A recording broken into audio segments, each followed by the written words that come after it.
The Montreal Canadiens have begun the long overdue rebuild of their franchise, and it doesn't get more interesting than it is. And this is because they're rebuilding around one of the best prospects there currently is in the NHL, Patrik Laine. To drive better understanding into the matter, let's give context to it. Before we move on, I'd like to ask you a small favor. If you appreciate this content, please take a second to like this video and subscribe to the channel. Over 97% of you watch the videos without subscribing. It costs you nothing, but it makes a huge difference to us. So, did you click the subscribe button? Great! Thank you so much. Now, back to the video. When Patrik Laine was entering the 2016 NHL Draft, there was heated debate across social media about whether Auston Matthews or Laine should go first overall. While Matthews had long been the favorite, Laine surged into the conversation after an impressive string of performances, earning awards at the World Junior Championships, Finnish League Playoffs, and the World Championships. After competing against top pros in Finland, Laine made a smooth transition to the NHL, scoring 36 goals as a rookie, even surpassing Matthews in goals per game that season. Fast forward to today, and the comparison between Matthews and Laine has become less contested. Matthews has since captured the NHL MVP title, won the Rocket Richard Trophy 3 times, and was named captain of the Toronto Maple Leafs. Laine, on the other hand, is now on his 3rd team after being traded to the Montreal Canadiens.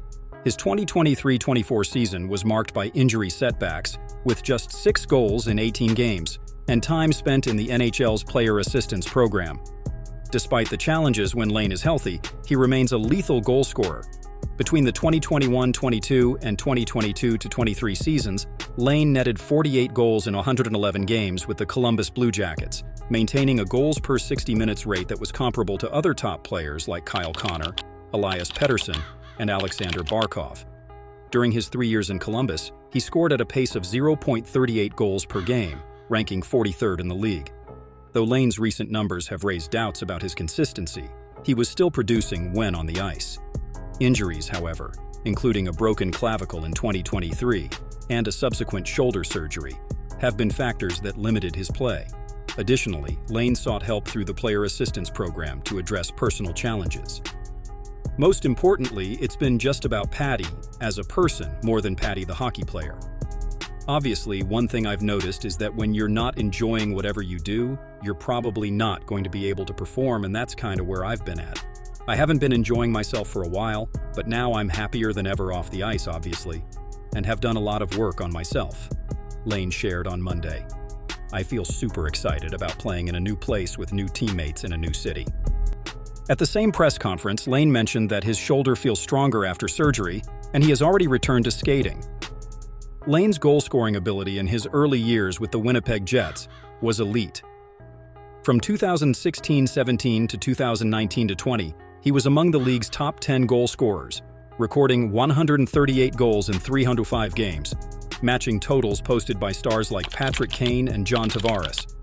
Now, with 2 years left on a contract carrying an $8.7 million cap hit, the Canadiens have taken a calculated risk by acquiring Laine, along with a 2025 second-round draft pick. If he can rediscover his goal-scoring form, Laine could be instrumental in propelling the Canadiens to their next competitive phase. In return for Laine, Montreal traded Jordan Harris, one of their rising defensemen. With a deep pool of young talent on their blue line, the Canadiens had to make room for their up-and-coming players. Harris played 56 games last season and will now continue his development in Columbus, where he'll have the chance to carve out a larger role on the team.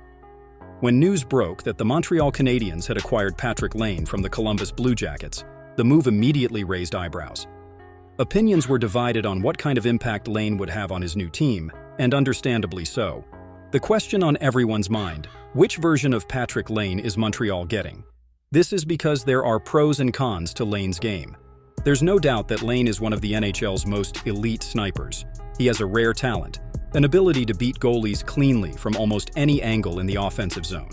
At his best, Laine is a game changer, capable of electrifying the crowd and tilting the momentum in his team's favor with a single brilliant shift. His shot alone makes him a dangerous player every time he steps on the ice. However, there's another side to his game that can be frustrating. Laine's effort level can fluctuate dramatically, sometimes within the same shift. His defensive lapses and lack of attention to detail, especially during transitions out of the offensive zone, can leave both coaches and fans scratching their heads.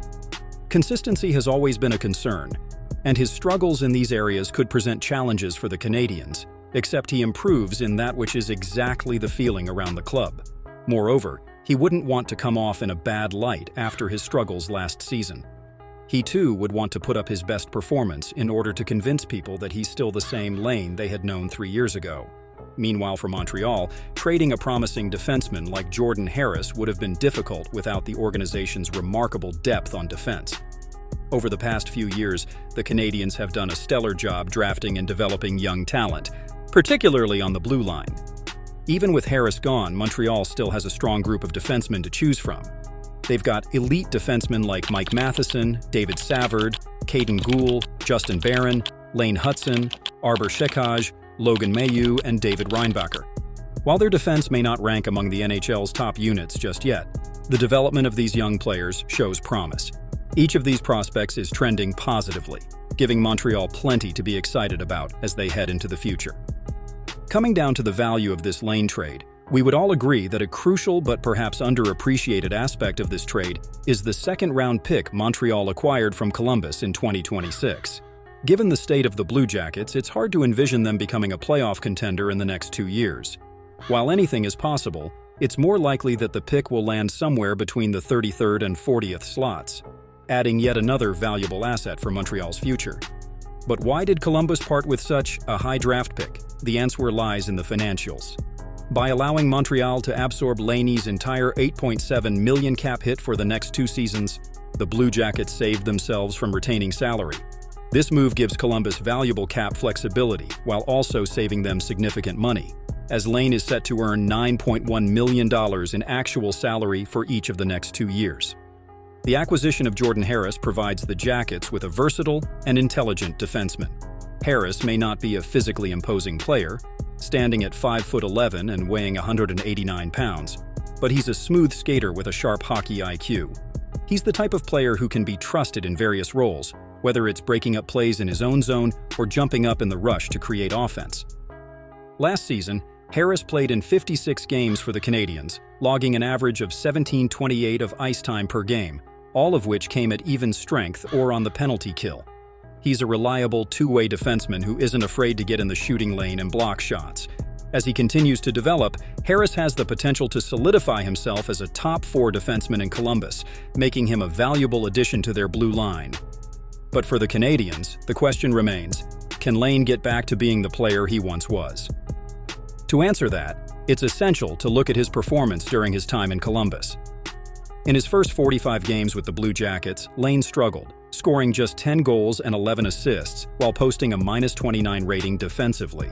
However, in the 129 games that followed, he found his groove again, tallying 54 goals and 63 assists, nearly doubling his points per game output to 0.91.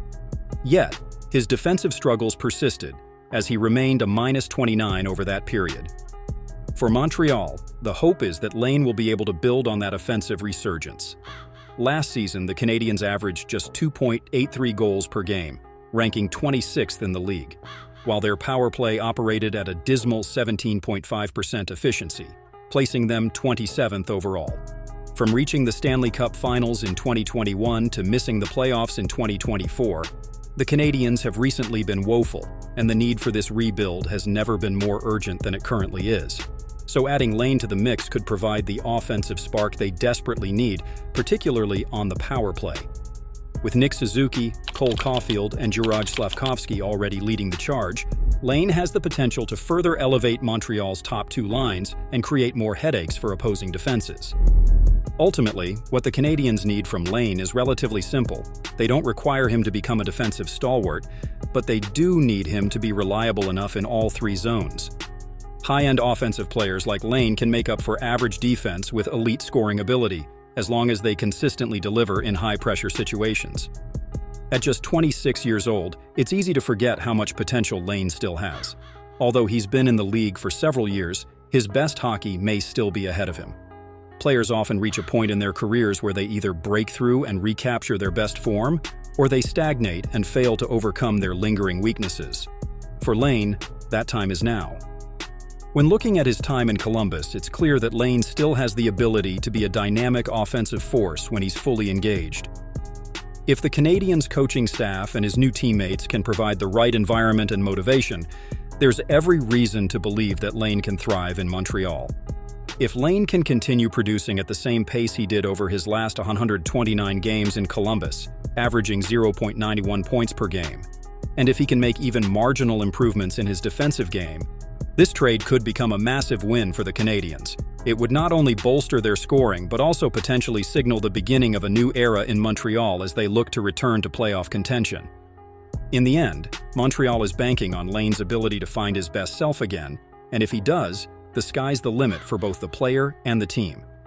So what do you think? Do the Canadiens have a chance for a Stanley Cup run this season? Let us know in the comments below. And please don't forget to like and hit that subscribe button so you don't miss more hockey showdowns that are coming your way.